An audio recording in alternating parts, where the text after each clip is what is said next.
Okay, this is Pre-Calculus Part 1, Section 4.3, Right Triangle Trigonometry, Example 6 on page 496, Problem Solving Using the Angle of Elevation. Okay, so the first thing they did was told you what was going on, and then translated that into a picture. If you're not given the picture, I recommend that you draw it and mark everything. So from the top of the building, the surveyor, who's usually out here, they use some weird little instrument, and what he looks at is what this angle of elevation is. So they're saying the angle of elevation. Remember, elevation is from the bottom up. Depression is from the top down. So the depression angle would actually be up here, not the one inside the triangle, because that's not from a horizontal. And then it said the transit is, whatever he's using, I guess, is 5 feet above the ground. Okay, so it's about a small person size. And 300 feet from the building. So this length right here is 300. Find the building's height. So we're looking for this. Okay, so here's the angle that we're talking about that we know. We know this length, which is the adjacent side of the angle. And again, we can assume that the building is standing straight up and down, hopefully. And then this would be the opposite side of the triangle. However, and I'll remind you this when we're done, but that A length, this side of the triangle, is not the height of the building, because we have to add on that 5 feet that this is above ground. Okay, so we're using the opposite side and the adjacent side. So the tangent of 22 would be A over 300. Multiply both sides by 300. So 300 times tangent of 22, if you put that in your calculator, you should get 121. And in this case, it's going to be feet. But remember, that's just this distance right here. So the actual height of the building, you have to add the 5 feet that this is sitting above the ground. It's sitting probably on a tripod or something.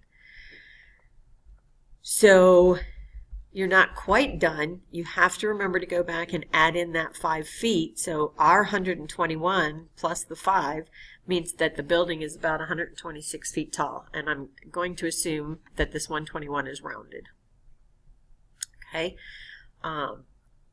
And we put that in the calculator by doing, sorry, let me move this over so you can see it. You just literally do 300 times tangent of 22. And it, oops,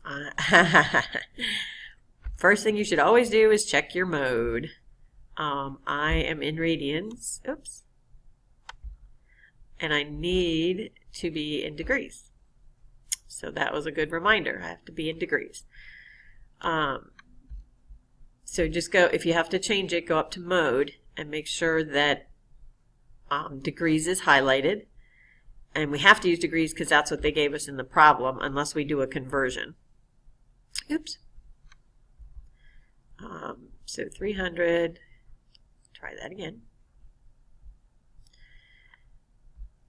Actually, I don't need to do that. I can actually do just the previous problem, because now I've switched the mode that I'm in, and hit enter. So it's approximately 121. They obviously rounded off the 0.2, which gave us the 126. Okay, so if we look at the checkpoint, again, the first thing, I even have a note to myself here, go figure. The first thing you want to do is check the mode that you're in. So we've already made sure that we're in degrees.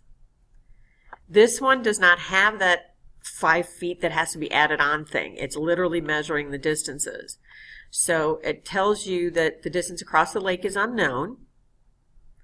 He took measurements shown in the figure. So they gave you the figure for this one, which is good. So here's your angle. Here's your right angle. So this is going to be your adjacent side, and your opposite side. So again, we're working with tangent. And the tangent of the angle, 24, is opposite over adjacent. So A over 750. So that's, you're going to multiply both sides by 750. So we're going to put 750 into the calculator, 750 tangent of 24 degrees. And that rounds up to 334 yards. Be very careful with your rounding. I like to go to 2 decimal places, but I guess it depends on the question.